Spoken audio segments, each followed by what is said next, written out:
Pop culture pastor. So, Cody, we're about a month away from one of those big elections that everybody likes so much. Do we like it? I'm neutral. Do we even... I seem to remember when I was a kid, and maybe this is just...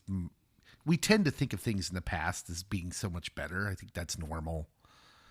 But I tend to think of elections in the past as like this kind of just fun time of folksy patriotism, right? Like we're all going to vote and do our duty. And now it's more like everybody duck. People are throwing things.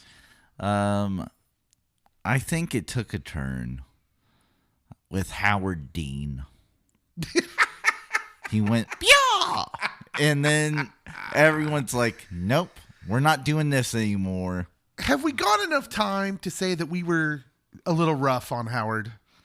Like, some of you are young, you're like, what are you guys talking about? But if you're old enough, you know exactly what we're talking about. Howard Dean was a Republican candidate for president?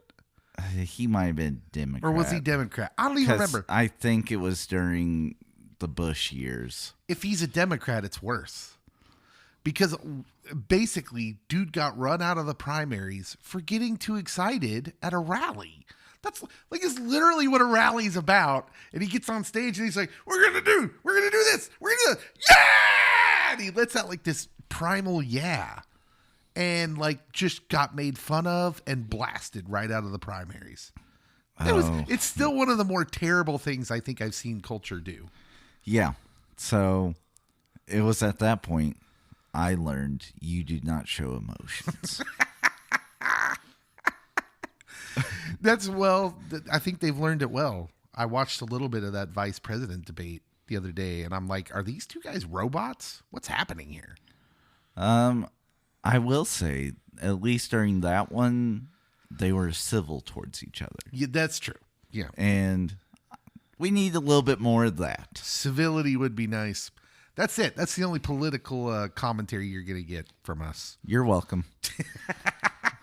And if Howard Dean, if you're out there, we'd love to talk to you. Is he still alive? I don't know. He'd be pretty old now. Yeah. Yeah.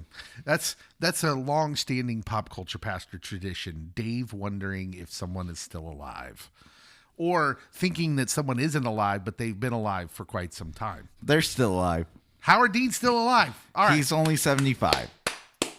Good for you, Howard. Call us. We'd love to have you on the show to talk about that incident. This is Pop Culture Pastor. My name is Dave. I'm an expert political analyst. Cody's here. I am not. Not even close. I don't know what I'm talking about. I think maybe I've said this on the show, but just a little disclaimer whenever we give you political stuff like that. I should tell you, I don't care about politics at all. Like if there's a subject or something that I just don't pay attention to, it's politics. Do not care. Now, I'm going to amend that a little bit. United States election style political politics. That's what I'm talking about. World geopolitics, I do pay attention to that. I read a lot about Israel and Gaza, that conflict. I read a lot about China. I'm fascinated by that kind of stuff, but not our weird political drama. Yeah, and never watch any of the cable news outlets. That's a no-no. Don't do it, won't do it. Except on New Year's Eve on CNN back in the day, now because they fired Don Lemon. But man, I loved watching New Year's on CNN, watching Don Lemon get wasted. Oh, please be responsible. Better than any TV show I've ever watched. No, you can't script that kind of mania. It was times like those where I'm like, it'd be nice if we had a show like The Soup again. And it wasn't just Don. Anderson Cooper, he would. I've heard the New Year's live stuff that CNN used to do is the only time I've ever heard Anderson Cooper's real laugh, which if you've not heard is just delightful. And it made me feel like, oh, he's a real person. Nice. You know that thing where I know I'm rambling. I was going to say him and Timothy Olyphant are distant cousins. They're both really? Vanderbilts. Oh, interesting. Sometimes when people are famous and they're on TV a lot, so Anderson Cooper, obviously a news anchor, so he has like a persona. I know that's going to be a shock to someone. It's like, what do you mean a persona? Well, essentially they're acting, but they're serious journalists. Right. Just like I have a persona of awesome dude on this podcast, Anderson Cooper has a persona as serious journalist. And so I find it also fascinating when they would do those New Year's Eve things. They'd get, clearly they were getting a little saucy. They were in like party atmospheres, and real them would come out. Don Lemon would become like this really bitter, angry, militant guy, but also telling jokes. And Anderson Cooper would just laugh at a lot of things. And I just found it delightful. And now I miss it. I miss CNN. Why would you do that? I would call that Anderson Cooper Andy. Yeah, he hates that. Yeah. Serious journalist Anderson Cooper does. But New Year's Eve, Anderson Cooper, better known as Andy, is okay with it. So we're recording this first thing in the morning. I mean, before the sun came up. So early. We were in here, and I'm about halfway deep into a Monster energy drink, which may explain the rambling. But yeah, this is Pop Culture Pastor. But if we're being honest, this is the sort of conversations we have all the time. It is. But we should just get to the news. Do we want to get to the news? News. We need jingles, man. We need someone like to just come along board and say, I'm going to produce the nerd out of this podcast. I will give you free reign to do so, listener.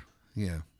Our friend Matt does a great job of producing it now, but we don't give him free reign to like just put stuff in the podcast, which not because we told him no, but just because I never thought of it till now. Hindsight's 2020. So I guess, Matt, if you're listening, feel free to put jingles wherever. The first news story comes from what is that? The Mann's Chinese Theater in Hollywood? Yes. Where they put the stars around it? Mm-hmm. Did you know you have to pay for those? Yes. So there's a big ordeal behind trying to get Adam West a star. Is there? Back in the day, like a handful of years ago. He finally got one. It took forever. I mean, Kevin Smith, a bunch of other big name guys were like, you have all these jabronis. How does Adam West, who has had a stellar career in regards to some people that are on the Hollywood Walk of Fame,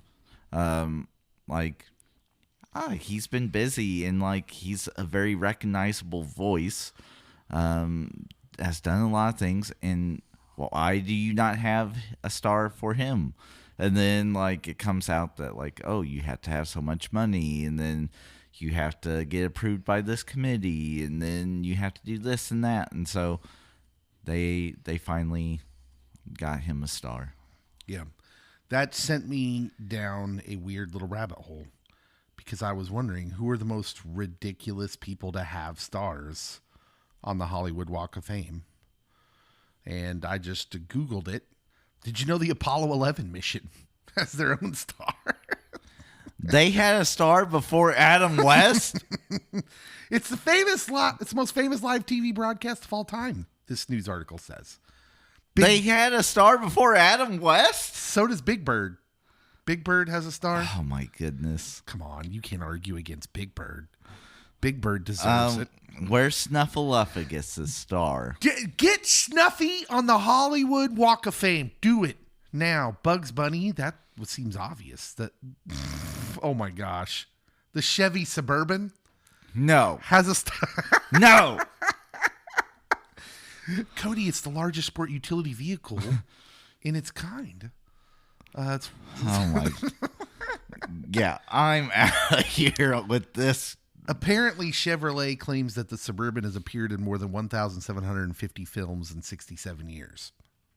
including in 30 award-nominated movies. It's a reach. I mean, I think the little Mini Cooper should have got in just for the Italian Job remake alone. Is the Volkswagen Beetle on the Hollywood Walk of Fame? Because it was Herbie. Yeah, Herbie was doing all the work. Herbie himself, Herbie the Love Bug, should have a star. Yep. Disneyland has its own star, which seems weird. Lots of Muppets. Kermit the Frog. Godzilla. Totally justified. The Harlem Globetrotters, Cody. Well, they've been in several episodes of Scooby-Doo. And dude, those were must-watch episodes of Scoob. When you were sitting there, when I was a kid, like this one's probably a little before your time, but when you were sitting there watching cartoons in the morning and the Scoob gang came on and the episode starts and Curly Neal and Meadowlark Lemon show up and in their Harlem Globetrotter gear, you knew you were about to watch a Class A tier Scooby-Doo entertainment. Adam West as Batman was in some Scooby-Doo episodes back in the day. Hugh Hefner has a star on the Hollywood Walk of Fame. Lassie, the dog. Well, Lassie. There was like 9 of them, though. I'm hoping it was the first one. Okay. Listen. Irvin Magic Johnson has a star. Like, he's a Hall of Fame basketball player. What are we doing here? Has he ever even been in a movie? I think so. That's it. He does own a chain of movie theaters. I don't know if that should count for anything. Yeah. Muhammad Ali, as long as we're in the sports world, also has a star on the Hollywood Walk of Fame. He did have some movies about him. So, yeah, I kind of see that were somewhat popular. Who are Musso and Frank? Oh, it's a restaurant. This restaurant has been featured in several movies and TV series, though. Ocean's 11, Mad Men, Quentin Tarantino's Once Upon a Time in Hollywood, Pee Wee Herman. That one's justified. Winnie the Pooh, Snoopy, The Simpsons. I have no issue with those. And the restaurant, that's bananas. Oh, boy. Donald Trump. Donald Trump has his own star on the Hollywood Walk of Fame. WWE Hall of Famer, Donald J. Trump. Yeah, I don't know if you can argue with that one. I know a lot of people would want to argue with that one. He's had cameos in a ton of movies. He had his own TV show. You're fired. He had his own TV show, but he also, like, it's not like he was out of the world of pop culture. Like, he purposely inserted himself into Home Alone 2. As one should. So back to Batman. Batman got a star on the Hollywood Walk of Fame. And when you go through that list of all the people who have stars, you wonder, like, well, what took so long? But then again, you come back to it costs money. Someone's got to foot the bill to get you a star on the Hollywood Walk of Fame. And I don't know. Comic books is a weird industry because at large swaths and chunks of times, the major comic book companies haven't been doing well. Marvel, declares for bankruptcy at one point, or maybe a couple points. Constantly selling off properties and then being like, well, we can't use those properties now. Yeah. Yeah, so it's interesting. So you may have thought, we just talked about Adam West getting his star finally, but Batman himself. And it makes sense when you see what other characters have stars. Winnie the Pooh, the Muppets, Godzilla, Snoopy. Why not Batman? Batman's like iconic in the TV world when you consider Adam West. TV world, all the movies, like even bad Batman movies make money. And I think it was Batman's 80th anniversary. Oh, interesting. So no one that played Batman there, though, for the ceremony. What's up with that? I can see that you're not going to get Christian Bale. I feel Michael Keaton is always like, let me show up and be Batman. Yeah, I think Michael Keaton would be game. And I'm pretty sure you could get Val to make an appearance. Right. Yeah. What's Clooney doing? Just being a billionaire. Just ready to make random cameos in the end of terrible Flash movies. As Bruce Wayne, by the way. Yeah. So the people that were there, DC's president, publisher, and chief creative officer, Jim Lee. That's it. James Lee, as I'm calling him. Jim Lee's art is fantastic. He used to be, and now he's the president, but he was an artist that drew comic books for years. Great art. One of the all-time great comic book artists, actually. So I don't want to go too small with Jim. But that's it. That's what we get. I wouldn't even consider him the most iconic artist / writer I was going to say, Batman. like, you can't get Frank. I mean, Frank Miller would be the one that immediately comes to mind. But yeah, that's wild. Wow. Like, no Adam West family. I don't know, somebody. Can we? I feel like the guy that played Robin is still alive. Maybe Burt Ward. He might be, actually. This was just wholesome stuff, and I think we talked about this on our radio show about a year ago, or maybe a year and a half, 2 years ago. But Millie Bobby Brown got married from Stranger Things to Jake Bon Jovi. Yeah, The son of John Bon Jovi, but he still spells it right. Take that, John. He spells it like their actual name, not like the band name. And we talked about it a couple of years back, or a year back. I don't know. I'm struggling with time today, but we talked about it then because people were giving them a lot of grief for being so young, which we thought was weird at the time. Like, what? Why are people bombing on them for getting married? She's 20, I think. She's not even 21 yet. Yeah, she's 20. He's 22. And we just openly wondered about that. But they had their wedding and pictures came out, and it was beautiful, of course. But something really interesting came out among the pictures, and that was Matthew Modine, the actor who plays Dr. Martin Brenner, a.k.a. Papa, in Stranger Things, the bad guy. Yeah. He officiated their wedding. And I just wanted to ask you, Cody, because first of all, that's cool. I like that sort of thing. But on the other end, I thought I should ask you, are we good with that? Are we good as pastors, as ministers, when people like get the weird little online degree to... Do we know he got a weird online degree? Maybe he is a person of faith that has been recognized by his denomination and or has gone through the proper training. We are not privy to that knowledge. I would assume. I like to think the best things about my friend Matthew. Okay, so let's remove Matthew then. We do know that this is a thing that happens.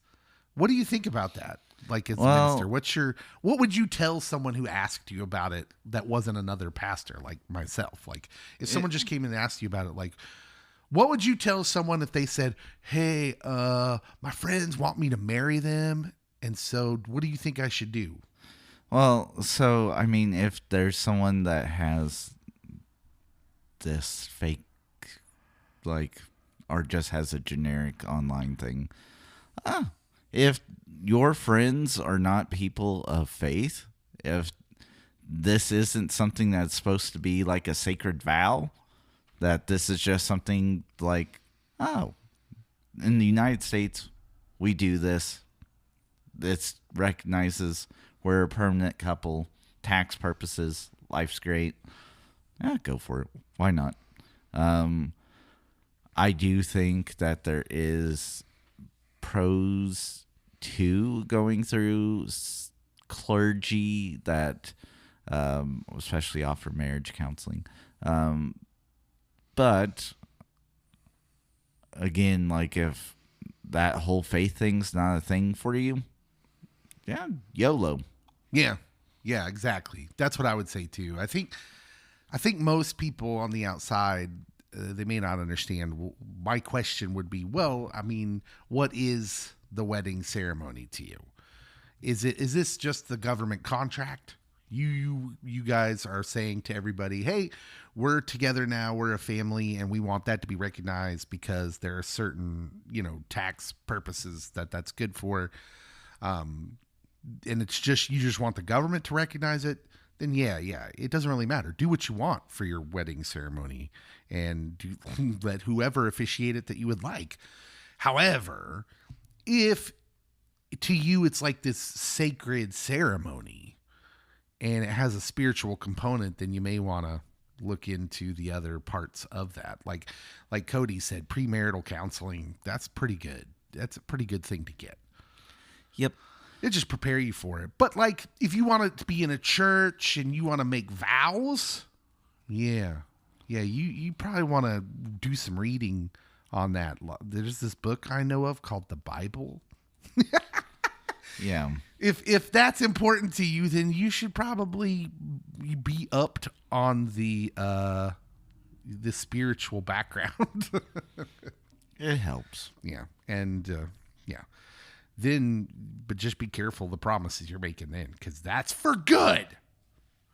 Hopefully. You're playing for keeps. Do you want to talk about Happy Gilmore 2?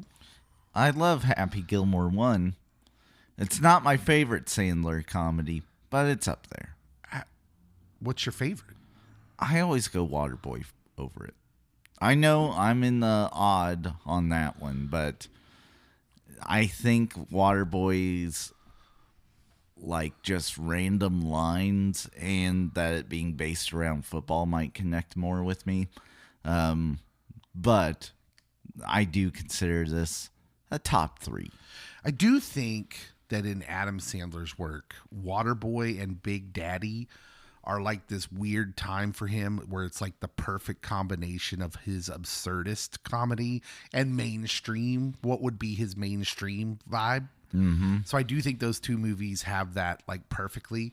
Happy Gilmore is still there. I couple it with Billy Madison because those are his first two, and it's still got a lot of those absurdist Sandler qualities, which I really love.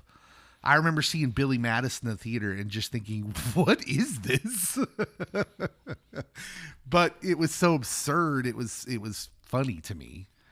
I quote it too much, Billy Madison. Yeah. As pastors. Yep.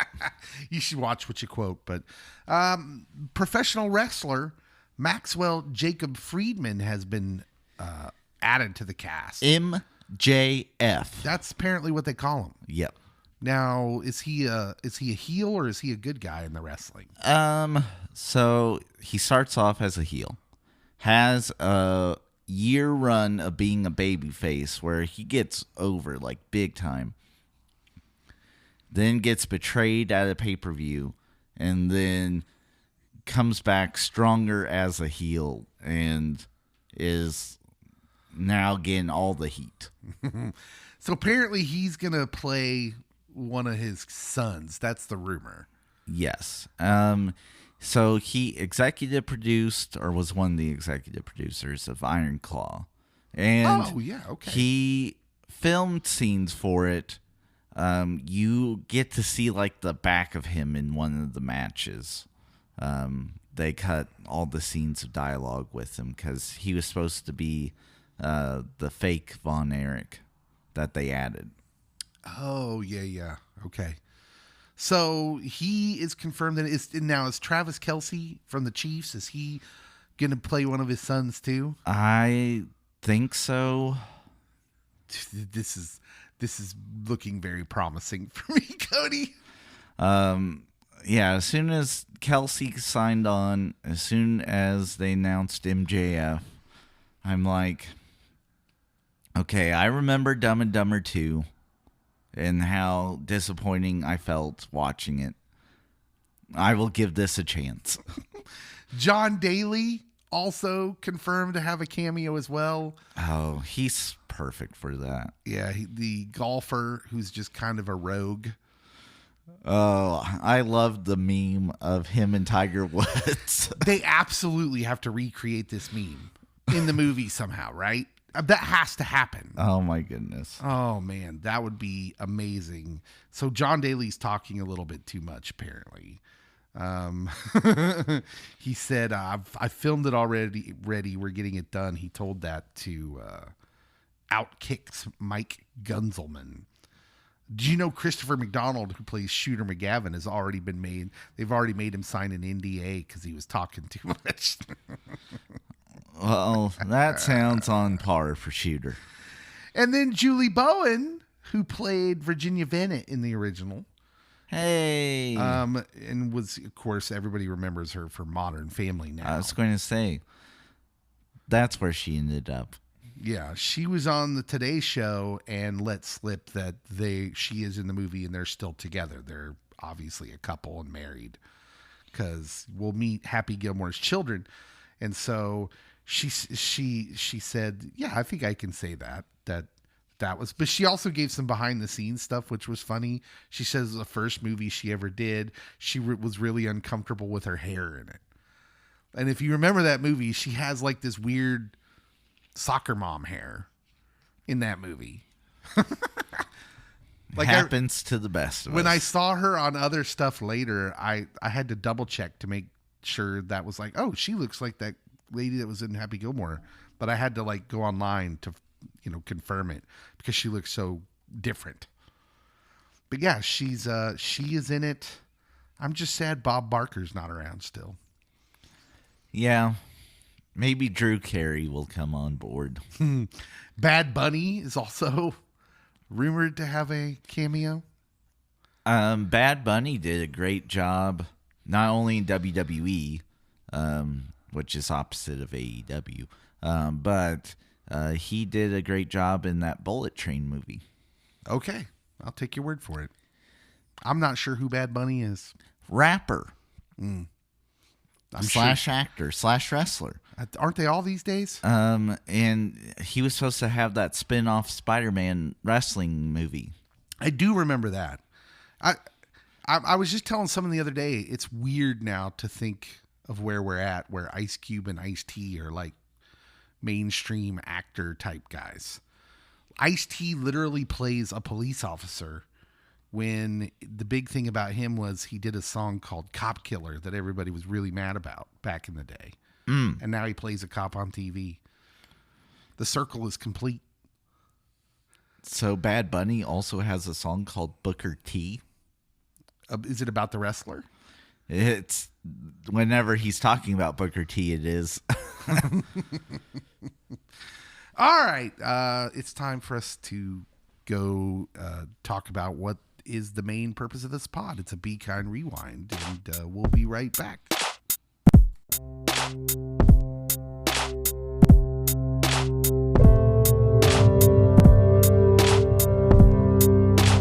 Pop culture pastor. Sometimes some of the most interesting things we talk about are right before I hit the record button. Yeah. And Cody was just sitting here. We're about to talk about Good Will Hunting. Cody's like, I forgot Cole Hauser was in this. There's a long period in time that I forget Cole Hauser kind of exists. and then Yellowstone comes back, and I'm like, oh, this guy was in things. I'm personally kind of happy that Kevin Costner got in his tiff with Yellowstone, and then they're going to keep doing the series apparently, because that means that Cole Hauser's finally going to get his time to shine. Yeah, Cole time. Because he'll probably be like the male lead of that show now. Everybody still wants to see Beth. Whatever that actress's name is. I can't stand that character, but yeah, I mean, I think Cole's character was easily in the top 2 of favorite characters outside Beth. And so if Pa Kent isn't going to be on the show anymore, because that's what Kevin Costner is and will now forever always be. Of course. Just stacking rocks on top of a mountain. he's going to get his time. I hope they kill him off Yellowstone with a tornado. That would be amazing. Yeah, so Cole Hauser is in the movie we're talking about today on a Be Kind Rewind, Good Will Hunting. Good Will Hunting came out in 1997, Cody. I was 8.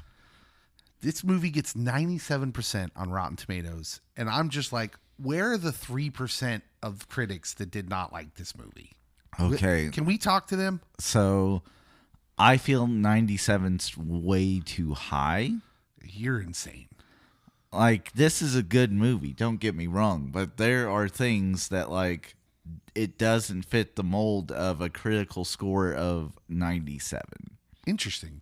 I would say there's definitely technical aspects that I didn't notice until I watched it again a couple nights ago. But there are technical aspects that don't quite hold up as far as a technical movie making thing. But we'll get into that, I'm sure. Since you mentioned it, I'm sure you've got it in your notes. And we're going to have to argue later. We're arguing now. I shockingly agreed with Roger Ebert. That does not make me feel good. I feel a little nervous about that. Let me give you all the blurb in case you've been living under the rocks and did not know what Good Will Hunting is. Here it is. Will Hunting, played by Matt Damon, has a genius-level IQ, but chooses to work as a janitor at MIT. When he solves a difficult graduate-level math problem, his talents are discovered by Professor Gerald Lambeau, played by Stellan Skarsgård, who decides to help the misguided youth reach his potential. When Will is arrested for attacking a police officer, Professor Lambeau makes a deal to get leniency for him if he will get treatment from therapist Sean McGuire, played by Robin Williams. December 5th, 1997, directed by Gus Van Sant and distributed by Miramax in what was one of the movies that sends Miramax into the stratosphere. Made on a budget of $10 million.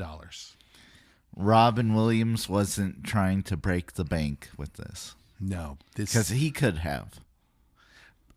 Yeah. This movie is one of the movies that makes me sad that Robin Williams is not around anymore. Because it shows just how brilliant with a capital B he is. And we'll get into that later. Go ahead and say what you were going to say. I was going to say, Juilliard grad Mr. Robin Williams. Is he really? Yes. Well, it makes sense. Him and Christopher Reeves. Yeah. Yeah, okay, I remember hearing that now. He was monstrously talented. And I'm sad he's not around anymore. As we said, other people starring in this movie, you've got, of course, Matt Damon, Ben Affleck, Minnie Driver, who was on her way up when this came out, Cole Hauser, Casey Affleck, Stellan Skarsgård. And that pretty much rounds out like your core cast. Is Stellan the most accomplished of the Skarsgårds? I would say probably, but probably not for long.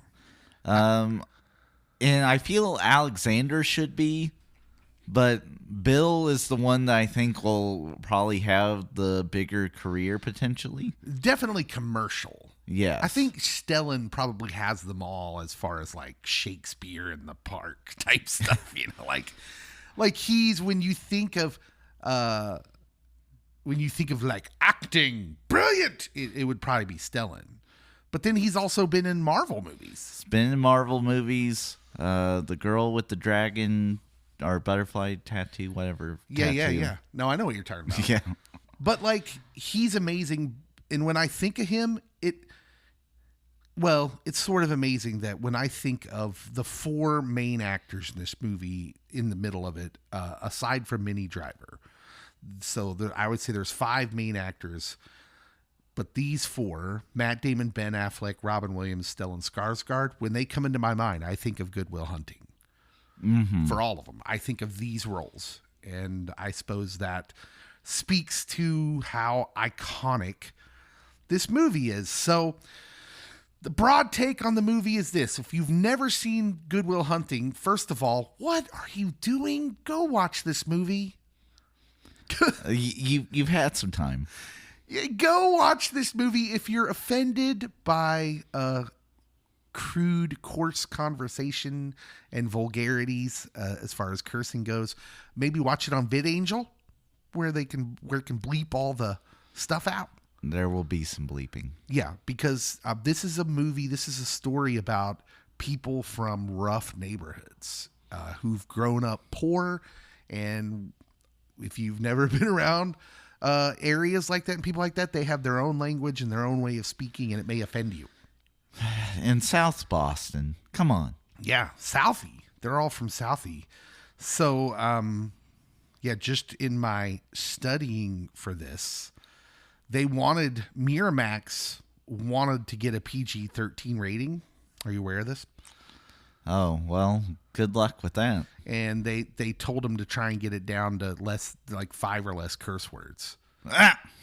Yeah. We didn't do it. They went over by about 145. They're close. Yeah, it wasn't going to happen. But I would say that you couldn't do that because it needed to be a movie that showed where he was from. And I think that's all part of the story, and it's kind of important. So, yeah, the film ended up being nominated for a total of 9 Academy Awards, including Best Picture. And it didn't win Best Picture, and I'm struggling to remember what did that year. Was that Titanic? That's around the correct time. Yeah, there was another huge movie that came out the same year as Good Will Hunting. But it says something then that it did take home 2 awards. One, of course, was Robin Williams for Best Actor in a Supporting Role, which is so well deserved. And Matt Damon and Ben Affleck won for Best Original Screenplay. Yeah, it was indeed Titanic. Yeah. So do you have any broad takes about the movie yourself, sir? So I think that this movie does a well enough job of portraying brokenness and like how therapy can be rough, especially at first. Because like people think, oh, someone goes to therapy, they open up, life's great, and we can move on and move past. But oftentimes people are reluctant to share. People struggle with sharing, especially with childhood trauma or adverse childhood experiences. And like good therapists will stick it out and keep trying to connect. There's a little too much transparency at times, I think, in this film, like on behalf of the therapist-client relationship, that maybe we don't go full on into some of these things, but it's a movie, so you can't have a HIPAA violation if it's not real. Yes. Yeah, I think one of the things I really love about this movie that, again, I didn't really realize it till I watched it again a couple nights ago, was that really this is like 3 movies in one. So there's just the street level. This is just a guy and his friends from South Boston and what that life is kind of like, what they're kind of like. How I love that you said brokenness, because I think this movie by and large is about brokenness. Mm-hmm. But how on the outside you could judge that. You could judge it by their language, the things they talk about, but on the inside you don't see the brokenness, and you don't see that, like, hey, these are just people doing what all people want. They want to find love. They want to secure for their futures, right? There's conversations about that. So there's like the street level about with him and his friends. And then there's like when he starts getting the therapy, it's like a whole nother movie starts, right? Oh, yeah. So like I didn't really notice that until I watched it again recently, where this role of therapy in the movie has kind of its own storyline. And then there's, of course, the storyline of like the fascinating idea of someone being a wonderkind. Yeah. Like someone being a genius who's coming from this rough place, and the gifts given to you that you didn't ask for. He didn't ask for it. He didn't study it. It just, as he says in the movie, he could just play as he's using the piano allegory. So I did learn, because I was all about researching this. Okay. Was in early versions of the script, Will is actually supposed to be a physics prodigy. But Nobel laureate in physics Sheldon Glashow at Harvard told Matt Damon subject should be math instead of physics. And then he referred Matt Damon to his brother-in-law, who is the mathematics professor at MIT. And they basically told him that a lot of physics research is groupthink, where a lot of math is individual now. That makes sense. And so if you are wanting him to just be able to be this genius out of the blue on his own, you need him to be doing math and not physics. Yeah, that's awesome insight. And physics, and forgive me if I'm wrong, because I'm no expert, but I believe physics is one of those areas of knowledge too that's still kind of undergoing wild fluctuations as far as what we know type thing. Oh yeah. Like physics kind of reinvents itself with something new. And there's so many branches now of physics, because you have the theoretical physicists that focus on things that you can't prove it yet, but there's enough evidence here that you can make some logical conclusions potentially about this. Is Neil deGrasse Tyson a physicist? Yes. Is that what he is? He's the worst. Him and I'm just messing around. Michio Kaku. Yeah. I like Michio. Yeah, I don't like Neil. No, I'm just kidding. I love Neil. If we get Neil on the show, but then we never get to talk. It would just be Neil. I'm good with listening to Neil. That's probably what people would want. People like listening to Neil. Well, he presents with confidence. Yeah. He is pretty entertaining of a dude. So yeah, I came across this story, which I thought was interesting, and it really speaks to, I think, the best part about this movie when it was coming out. You have to understand, Ben Affleck and Matt Damon were nobodies. In some households, they're still nobodies. What, do people hate them? Jimmy Kimmel. Oh, We ran out of time for Matt Damon. yeah. Jimmy Kimmel has a running joke with Matt Damon on his show. But yeah, so like now we know them as these two huge megastars. But when this comes out, they're nobodies. Ben Affleck is literally sleeping on Matt Damon's couch back in 1994. And they end up selling the script for this movie for $650,000. They could have sold it for more, but they wanted to star in it. That was their hope. Their dream was to star in this movie, and they split it $325,000 each way. Before, like, Ben Affleck is sleeping on Matt Damon's couch. The first thing they did was not go get a place to live. The first thing they did was they both bought Jeep Grand Cherokees. I love this story. I think it's hilarious. Why? They both bought $55,000 Jeeps, and he said within 8 months they were both broke.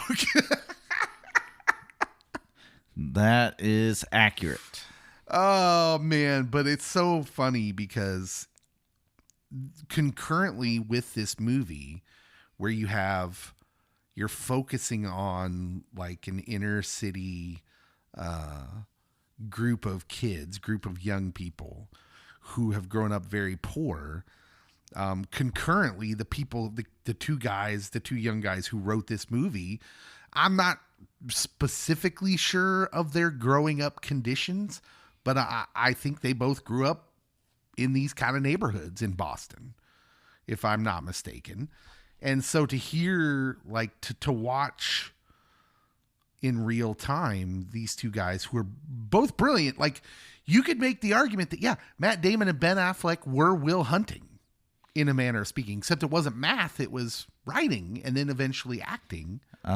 Evidently, they both thought that they should play Will. Yeah, is that right? They both thought that they were the one. It wasn't until they finally had the studio and the director in place that Matt was cast as Will, which, thank goodness. Yeah, what do you have? What does that mean? You don't like Ben? I don't think early Ben is best Ben, but early Matt is still great Matt.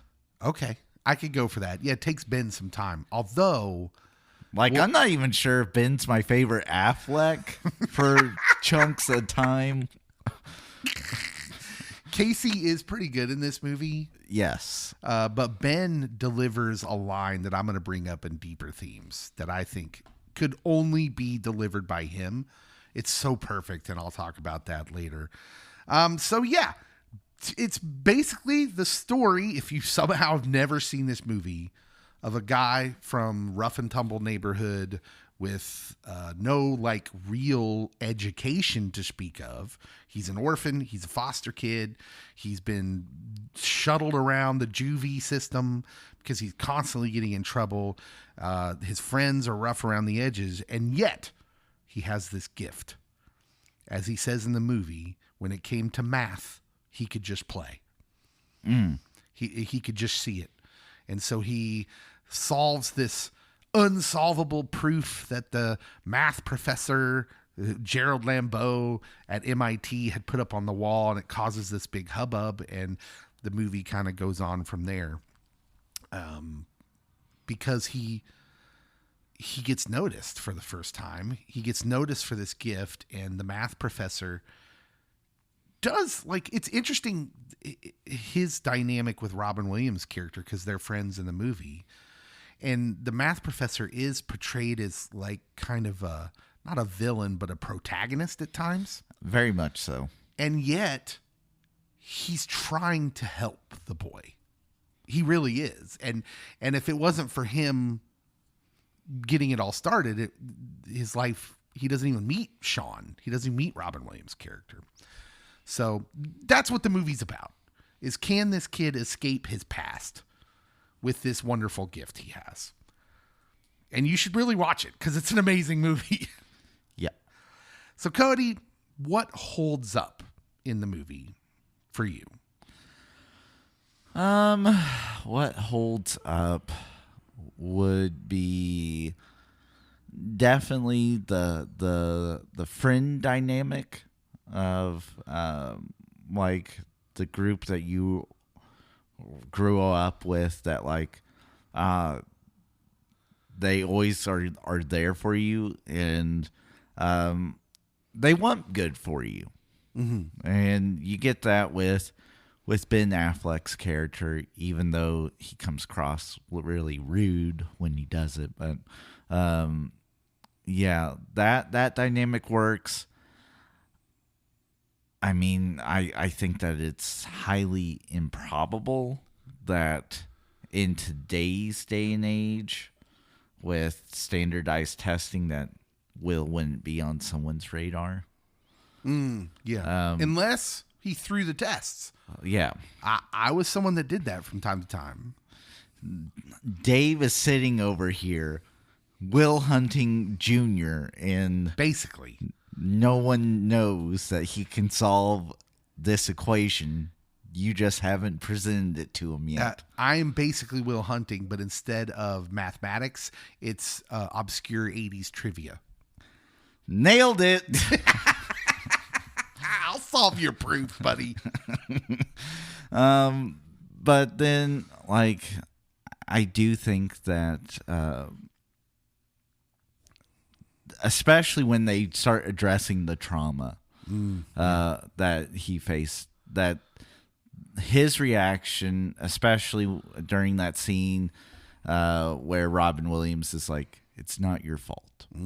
And he keeps saying it over and over again. Like, no, that's legitimate. Like a reaction that when people start to grasp that really it wasn't their fault, that holds up, especially in a time where mental health still has a major stigma. Like, no one's coming out being like, I love mental health and it's good for you. It's like, I hit rock bottom and I have to go do this therapy or counseling. And that's the only time you ever hear about it is celebrities that hit rock bottom. And so I think that them portraying it as like, oh, it's not the end of the world. It's actually a good thing. And that, oh, when you have trauma, it's extreme breaking and it will re-break you over and over again. It's interesting the generational stuff involved with that too. Because if Gen X has a problem, it's self-flagellation, really. Like it's holding ourselves responsible for things that happen to us and internalizing all that. And so I think that's why this movie plays really well to Gen Xers. And millennials, maybe millennials are the ones who have the highest awareness of all the recent generations too, because they're somewhere in the middle. But then our culture moved. So now we've got, you go from my generation, which was I'm somehow responsible for all the things that happened to me, to the newer generations where it's like, it's everyone else's fault, right? Yes. How come we can't ever stay in the middle? This is up to you, millennials. You gotta pull us back. Easier said than done. Because now I would say, and I'm not a mental health expert, but now I would say as a therapist, the problem wouldn't be reminding you that things happening to you weren't your fault. It would be reminding that, hey, not everything that happened to you was all everyone else's fault. Like, we do have to take some responsibility for our own actions. Yes. There are times you definitely have to highlight that when you have autonomy and you make choices, those choices are going to have consequences, whether they're positive or negative. Mm-hmm. And sometimes it's both. And that, like, okay, so you chose to stand up for yourself, but you chose to stand up for yourself, like, really boldly and kind of crudely. Of course you got fired. Yeah, it's just an interesting dynamic. Yeah. I'm not trying to say one way was better or one way was worse. It was both. They're both equally debilitating. Mm-hmm. So what else? You got anything else that holds up? I don't know. Yeah. Go ahead. I was going to say that I do think, like the college atmosphere, partying and it like derailing lives. Mm-hmm. That still happens. Yeah. Unfortunately, even though like we live in a time where like you have access to Ubers, so that way you don't drive after partaking in adult beverages, or like, oh, this is constantly in the news that when someone got in a bar fight and like it led to this extreme unwanted consequence, and accidents happen and people get really hurt. Like, okay, there should be at the forefront of everyone's mind when you go into these places, that, oh, I need to remove myself before we get to this level. Yeah. We still don't. Yeah, that's an interesting part of the movie too, because I think for most of us, MIT and Harvard are so far removed from our environment or any environment we've ever been and never will be. We think that they're probably different, but they're kids. Like, in this movie, we see MIT and Harvard kids going out and having fun, partying. Obviously, Minnie Driver's character is carrying on a relationship that's up and down. Mm-hmm. While trying to do her schoolwork. There's Harvard bars. Like, the characters talk about going to a Harvard bar to, quote, let's go mess up some smart kids. Yep. Yeah. So, like, they're young people, just like everyone else. And, yeah, that's great. there's a great story that where Matt Damon was doing an interview, and he's talking about, put yourself in him and Ben Affleck's place, where they're these young guys who are nobodies. They're getting their movie made that they wrote the script for, and the movie company gets Stellan Skarsgård and Robin Williams to be in their movie. Matt Damon said this in an interview. He said, "The very first day I remember we started crying because it was a scene between Robin and Stellan. And when Gus Van Sant, the director, called action, and we watched these guys, I mean accomplished actors, do our scene verbatim. We had waited so long for this to happen.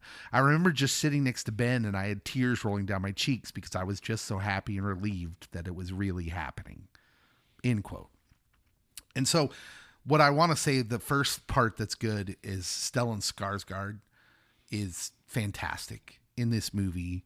Nuanced, like, just, he brings that, like, I don't want to say uppity, but noble almost, the nobility that you want with this math professor who's a little too into himself, even with like the awkward conversations he's having with co-eds. Yep. Where he's like, you know, crossing a line of flirtation that's frowned upon. All the discussions about the alumni reunions, which, how many reunions are we having, MIT? I think if you go to one of those more prestigious colleges like MIT, you know, every time that you gather, you're rubbing elbows with people that are changing and moving the world. Right. That's like, well, maybe so-and-so might have some stock tips. Yeah, you probably, those things probably look more like connection points and rubbing elbows and things of that nature, networking now. So it makes sense, but Stellan Skarsgård is great. His dynamic with Robin Williams is wonderful. All the scenes that they're in together, you can really feel that tension of Robin Williams' character, who has somehow, like, how Stellan Skarsgård's Gerald Lambeau can't quite figure out, because he's too wrapped up in himself, so he can't understand the pain that Robin Williams' character has been through, and that being why he didn't, quote unquote, make it. He's at a community college. Yeah, well, but he's, you know, there, it's subtle, but there's moments in the movie where he talks about being obviously in the Vietnam War. Mm-hmm. And all of that had an impact on his character. But to Gerald Lambeau, it's just, oh, you failed. You were too scared to really go for it. That's kind of what he comes back to. The friends, Casey Affleck and Cole Hauser, are just wonderful in this movie as well.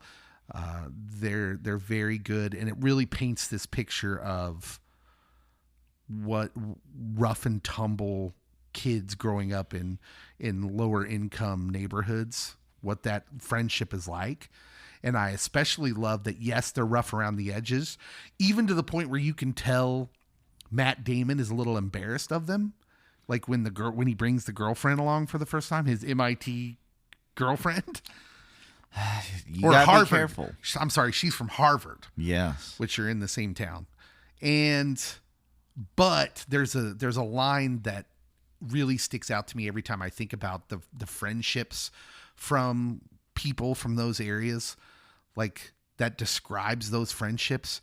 And it's when Robin Williams' character, he's therapizing Matt Damon's character, Will Hunting, and he's challenging. He said, "Who challenges you?" And what he's getting at is, like, who have you let into your life that you have this relationship with them where they're like a soulmate?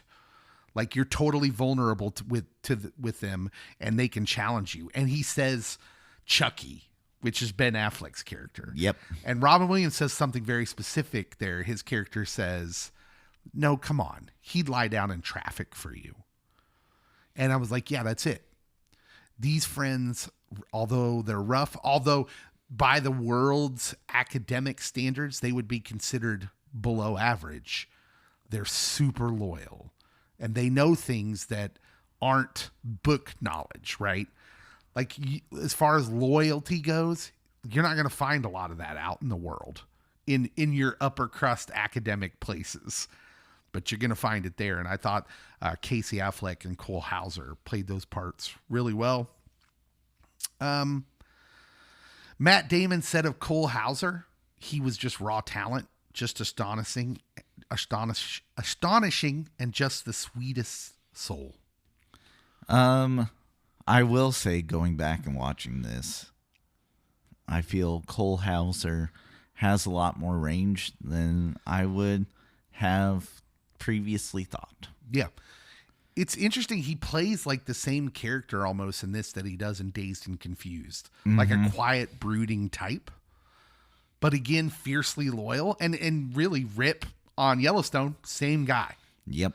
He's just kind of made a career on playing this guy, which if you're not well versed in acting, maybe you think, oh, this would be an easy role to play, but I don't think it is.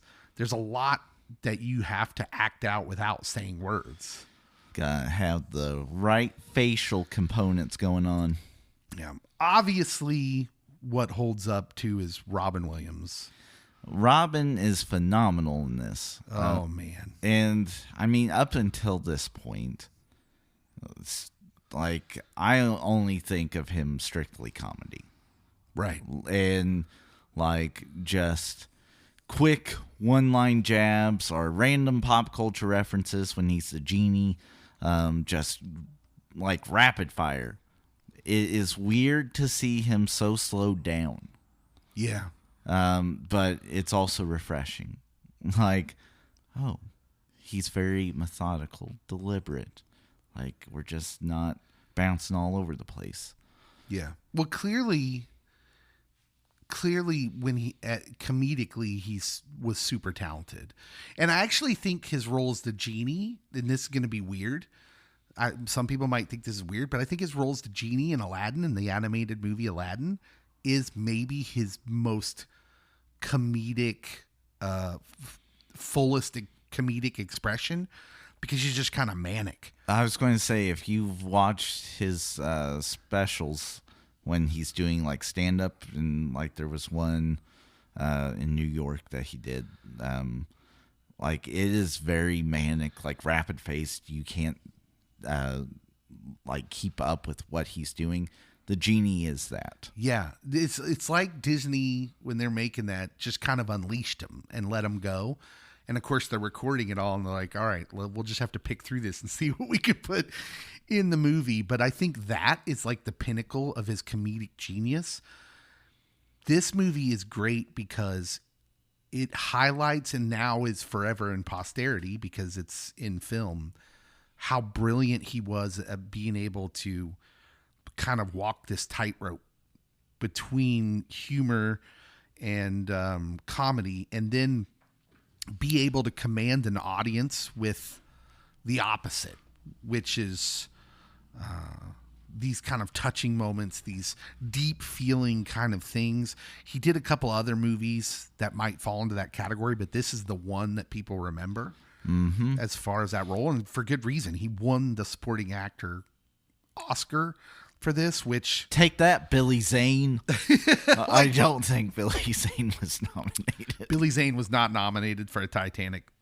But his role in this film is one that I will always think of Robin Williams. In fact, I think of this role first in a lot of ways. It's not first for me, but if you say serious Robin Williams, it is.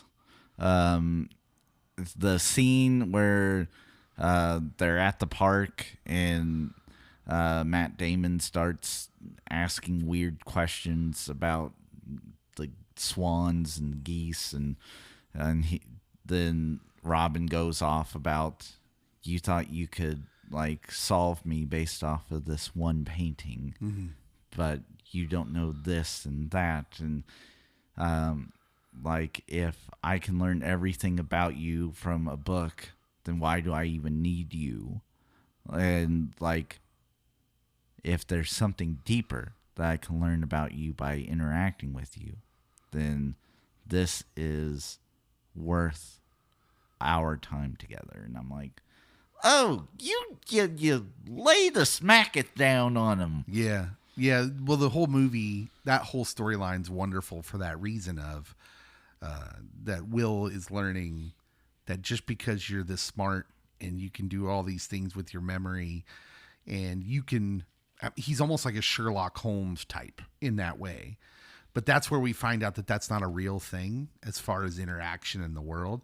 He's using it to keep people at arm's length in the movie. And Robin Williams, what his character tells him that you're referring to is so beautiful in that sense, because he's saying you have knowledge, but you don't have life experience, and you never will, because you're using this because you think it's relationship, but you're not doing any relationship. Mm-hmm. And there's something to be said about experiencing life in that way. And basically, Will Hunting was not living life. Will, what are you doing?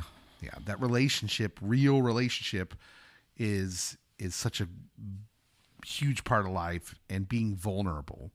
And that's what I love about Robin Williams' character in this movie, is it's all about this idea of being vulnerable.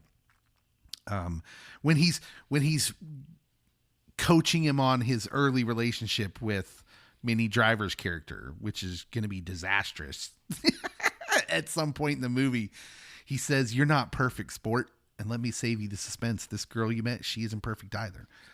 The question is whether or not you're perfect for each other." What?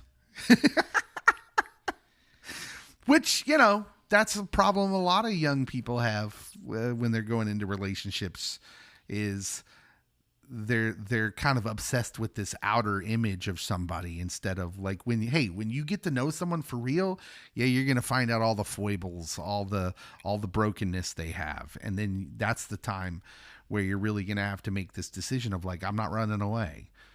Just because they're not the image, the vision of someone that I was crushing on or obsessed with. Real love is finding out the real person, the real faults, the real brokenness, the real hurts, the real scars, and saying, I'm not going anywhere. And I really liked the scene of them at the park.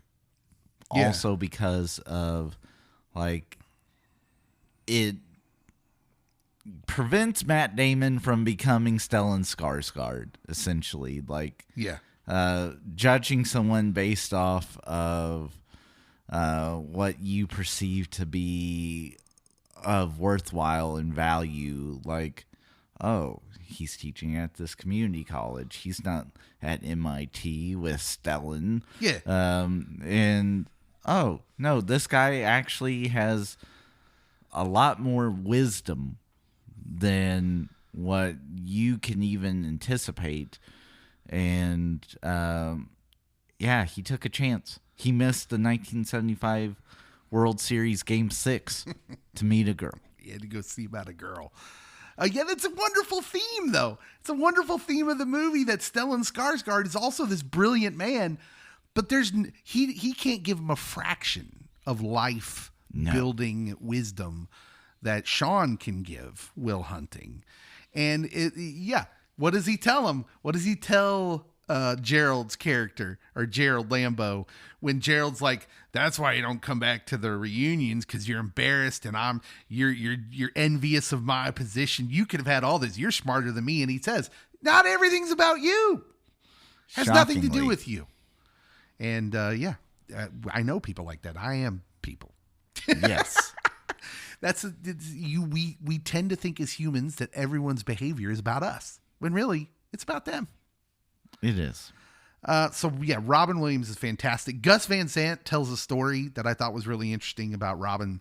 Stated that Robin Williams was deeply aware of how multiple takes of a scene benefited the editing process. And so Robin would give a different performance in every take, and he would beg for more takes. He would like, okay, just one more. So Gus Van Sant said, quote, Robin had a lot of ideas. His only problem was he wanted to do a lot of takes. A slow one, a fast one, a funny fast one, a funny slow one. He knew that in the editing, they need that kind of stuff. But I was the kind of director that if I had a good take, I just stop. He'd give me up to 7 or 8, and he'd keep begging, please, one more.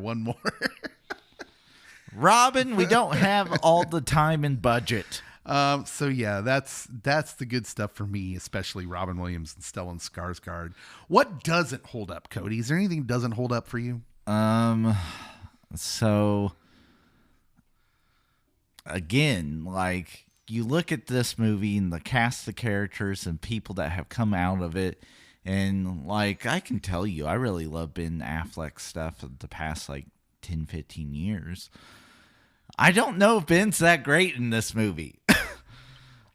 And for the most part, he's not.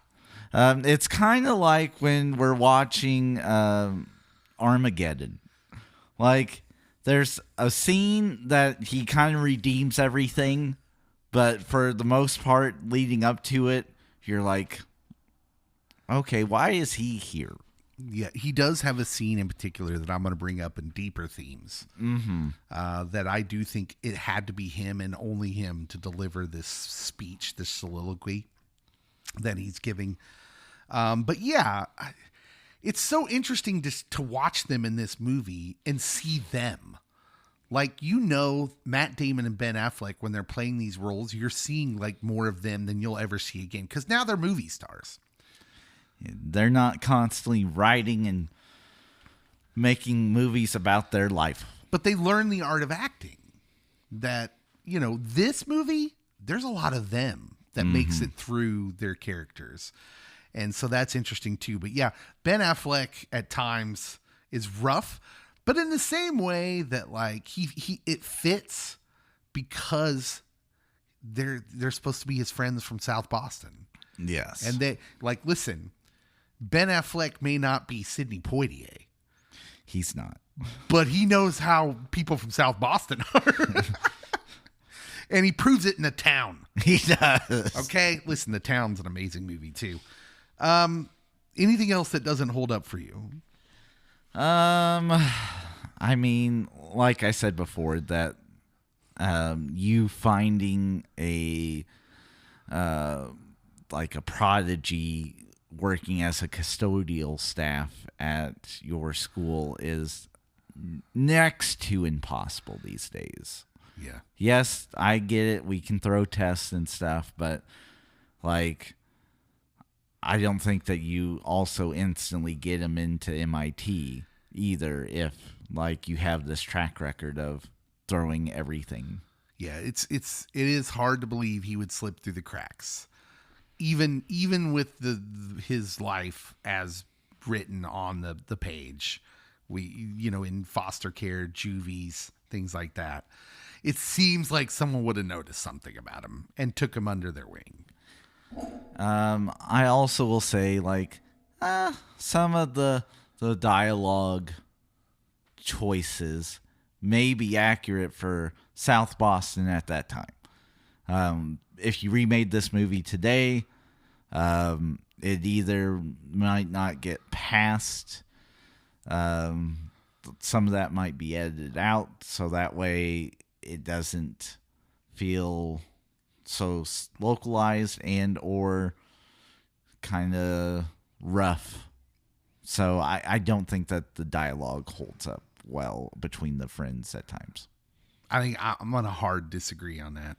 I'll remind you, this movie won Best Screenplay. No, I'm saying today. You make this today, it doesn't last. It doesn't get made. Like, you're not getting that. Oh, you mean like the vulgarity? Yes, you're not getting. Oh, yeah. Yeah. I gotcha.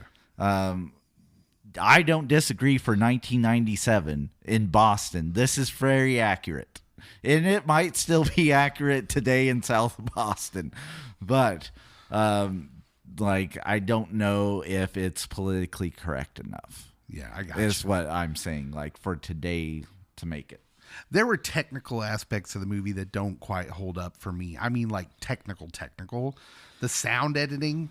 Let me tell you something. What it didn't get nominated for. Sound. At times, between their accent and the sound, it was hard for me to understand what they were saying. Subtitles, kids. Yeah, well, I had to turn on subtitles. But I mean, just from, like, granted, my hearing may be damaged as an older person. But, yeah, I thought the sound editing wasn't very good. But that was, like, that's such a minor complaint. Let's talk about deeper themes. I'll let you take this and I'll piggyback. Oh, man. Okay, so the first thing I want to talk about is the idea of your friends, and that we from the outside, would look at Will Hunting's friends and the atmosphere they're in, and we would make judgments based on that. We would say that, oh, these guys aren't very smart guys. But when it comes to your friends, I thought one of the deeper things that jumped out as I watched this movie was we know each other. And I thought the scene where Will says, in 20 years, we're going to be living on the same street and our kids are going to be playing and we're going to be watching Patriots games, blah, blah, blah. And the reaction that Ben Affleck's character has to that. It's like, if that happens, I'm going to kill you. And he says, what are you talking about? He says, you got something none of us have. To which Will has this reaction. He's like, oh, come on. Why is it always about this? And he says this is the line. He says, no. You don't owe it to yourself. You owe it to me. Because tomorrow I'm going to wake up and I'll be 50. And I'll still be doing this. And that's all right. That's fine. I mean, you're sitting on a winning lottery ticket and you're too scared to cash it in. I'd do anything to have what you got. So would any of these guys. It'd be an insult to us if you were still here in 20 years. Hanging out here is a waste of your time.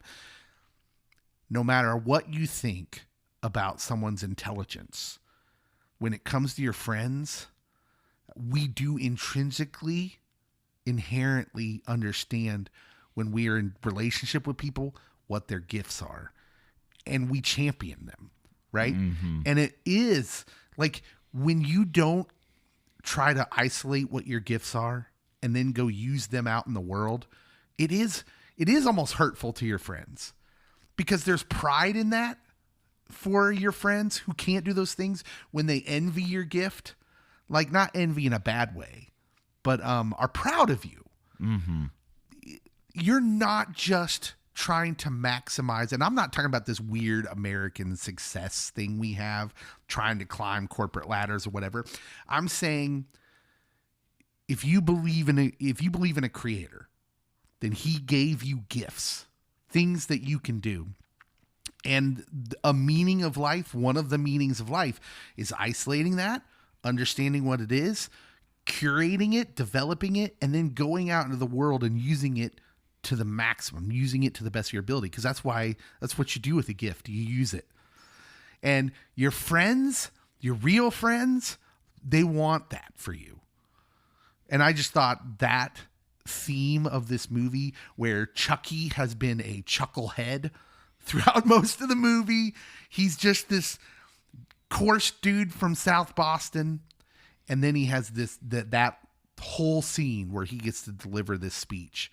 I just thought was right on point. I just thought it was beautiful, and it is.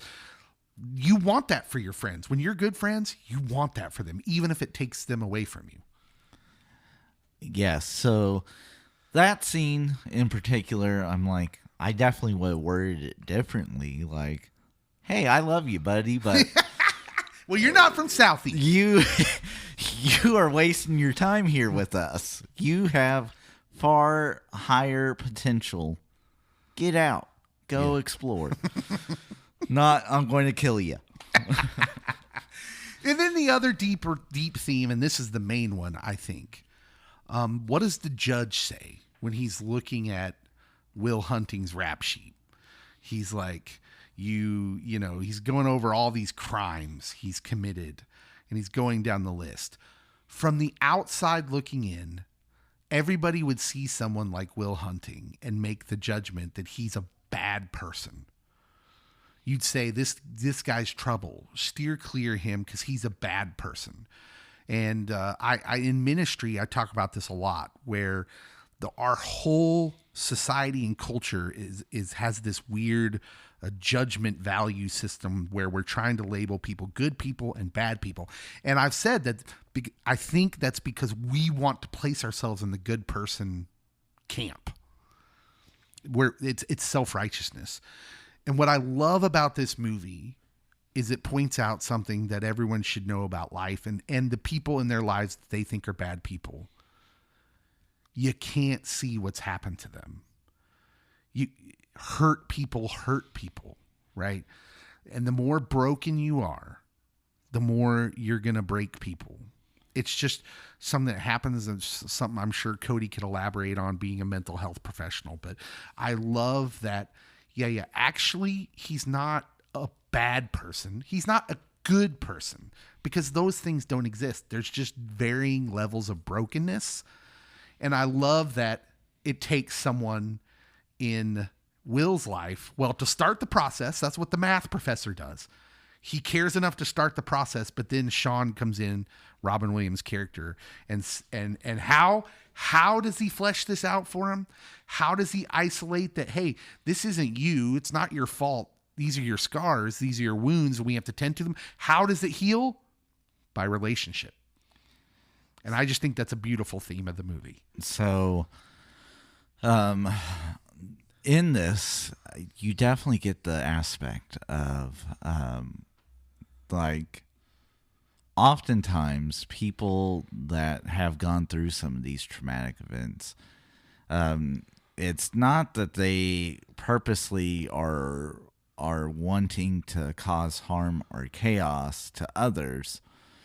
It's often acts of self-sabotage.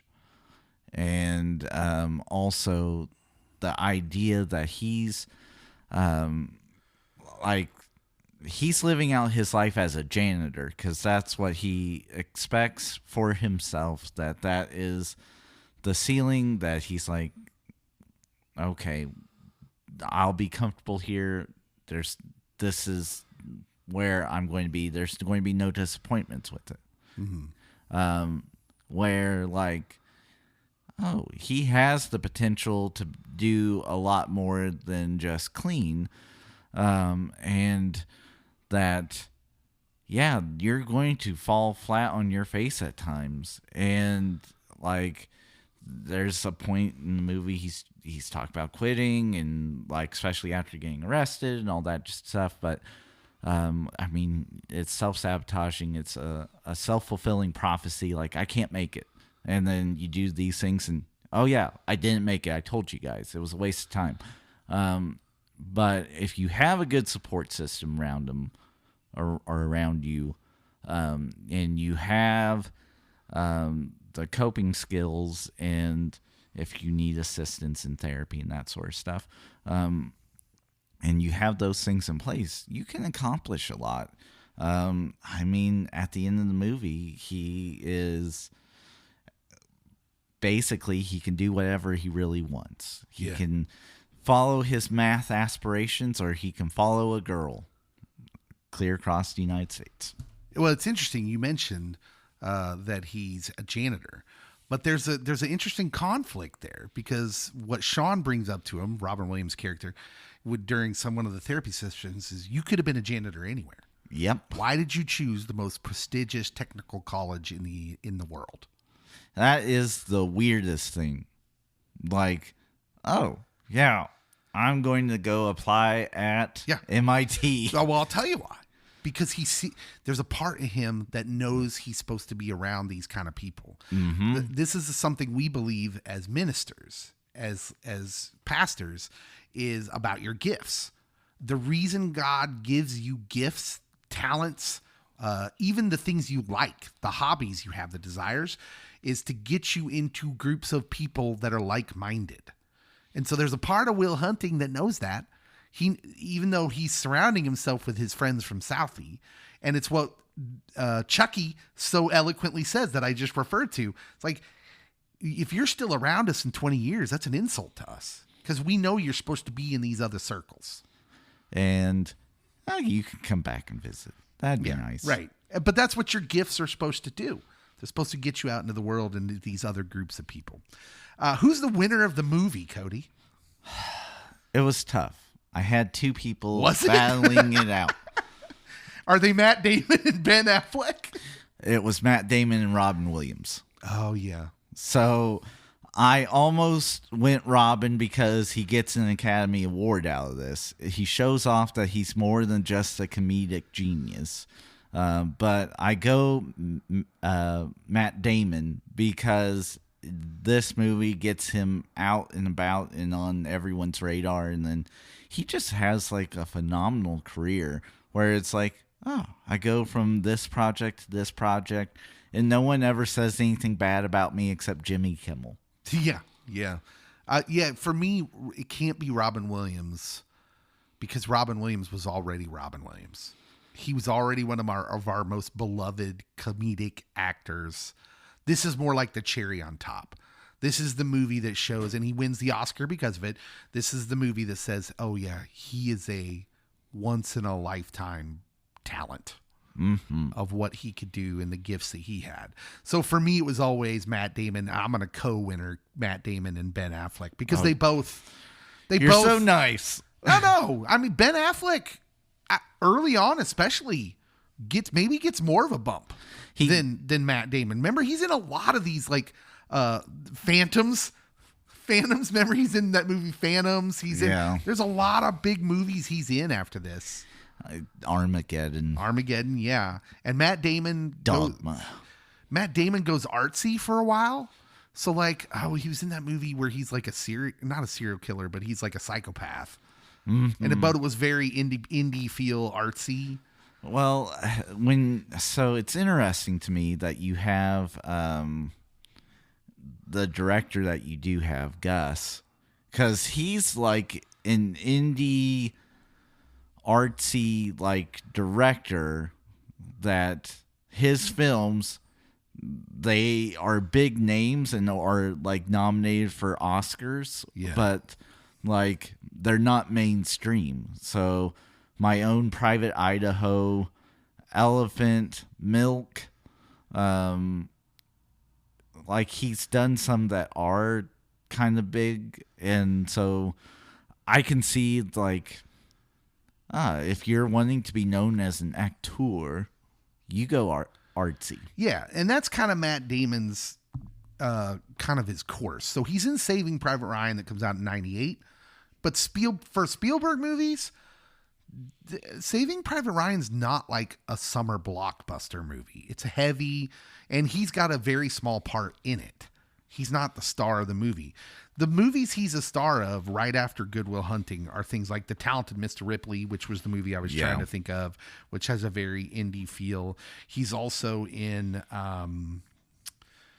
The Rainmaker, which was a John Grisham adaptation, and Rounders. I love Rounders. Yeah, everyone loves Rounders, but it's not a huge popcorn flick. It's not. Whereas Ben Affleck goes into the like kind of the stratosphere after this movie he just goes in kind of a different direction, eventually leading to it's funny, they both end up like in those kind of tentpole movies. For Matt Damon, it starts with like the Bourne movies. I was going to say, you mentioned Jason Bourne, and everyone's like, Matt Damon's great. They're both in Dogma in 99.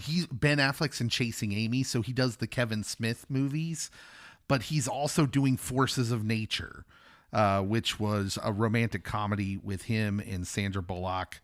And he's actually does a few romantic comedies, because there's the one he met his wife on as well, which I believe was another Kevin Smith movie. Which wife, right? Because he does some with J-Lo too. Gigli, anyone remember that? I think they're both the winners of the movie. Who's the loser of the movie, and why is there only one correct answer? Is the loser Ben Affleck? No. Is that who you're saying? That's who I'll say. How? Because you go back. He was sleeping on Matt Damon's couch, bro. I hear you. But like, if you watch it with modern eyes, you go back and you see where Matt and Ben are today, and you go back and you look at where Matt and Ben were back then, you're like, oh, it makes sense how Matt got to where he's at. Ben, it's like that one scene. Yeah. But that's how I was with him in Armageddon. That one scene. In Pearl Harbor. One scene. Like, for a while, we gotta suffer through some rough Ben to get to this one shining moment. Okay. If you're saying Stellan's the loser, Oh, no. I'm going to arm wrestle you. No. There's an obvious choice. So in 1997, Minnie Driver had been in several movies, was an up-and-coming actress. She, in 1997 itself, she's in Good Will Hunting and a movie called Grosse Point Blank with John Cusack. That's a wonderful movie. I love that movie. But she had been in a movie called Circle of Friends. She had been in Goldeneye in 1995. She had been in Sleepers, which was a movie that had, it was a bigger release movie in 1996. She was, I remember when this movie came out, she was like kind of one of the up and coming actresses of her generation. Then something very interesting happens. You ready for this? Yes, because when rewatching, I was like, I feel like Minnie Driver was a thing back in the day. She was supposed to be the next big thing. And this is going to be all conjecture because I don't really know what happens. At the 1998 Oscars, when Matt Damon and Ben Affleck are having their big coming out, they're accepting their award for Best Original Screenplay. And I remember this pretty specifically. The camera pans to Minnie Driver, who has like just the most obvious frown on her face. Why? Well, here's why. In an Instagram comment later on, she reveals that this was due to the fact that Matt Damon had broke things off with her. They were an item. They were romantic. Oh, Matt. He had broken up with her a few weeks prior to the Oscar ceremony and was at the ceremony with his new girlfriend. They were apparently quite the item. And I do remember that. I remember that like they were together and then he broke up with her. And I don't know that she ever really gets back to like the level of up and coming. Like it never matches. She just kind of goes away for a while, but then comes back. And obviously she's done a lot of things now. So she was just in a movie that came out this year called The Beekeeper. She did some romantic comedies around the time. She was in 2004's Phantom of the Opera movie. With Patrick Wilson. Yeah, right. She was in Will and Grace for a while, the TV show Will and Grace. I mean, she's done a lot of TV. The Riches was another series that I remember her being in. She's prolific as far as her work. She's done a lot of things, but she never really kind of reaches the promise of that. And I wonder just how much this movie and how much her relationship that goes sour as they're becoming these huge deals, Ben and Matt. I wonder if that has any effect on it at all. And if it does, then she's definitely the loser of the movie. Sorry, Minnie. I completely block out Minnie when we talk about the movie. Right? But as I watched this a couple nights ago, she's utterly charming in this movie. I remember she makes me smile in this movie maybe more than any other character. It would be Robin for me, but... Robin's great, obviously. We've talked a lot about Robin, but Minnie's second. Yes. All right. Cody, how many flirty math professors at MIT are you giving this out of 10? Okay, so I'm going to read you something real quick. Because I told you I agreed with Roger Ebert. Okay, yeah. So he gave the film 3 stars out of 4, writing, while the story is predictable, because it is utterly predictable, it is the individual moments, not the payoff, that make it so effective. Mm-hmm. Like, we can mention about 7 different scenes in that movie that are like, standalone, this is phenomenal. But in its entirety, it's like, it's a movie. So I think I will go 8, which is better than what Roger would have given because he basically gave it a 75. I'll go 8. Okay. Yeah. I understand what Roger was trying to say, and I understand what you're saying too. And I just look at movies a little differently from time to time. I think people have figured that out with the way I view Marvel movies. I think there's something about a story that if it's a good story, there's a reason we like the stories we like, and that will be predictable. And so for me, the predictability of the movie doesn't bother me. It's just how beautifully can you tell me the story?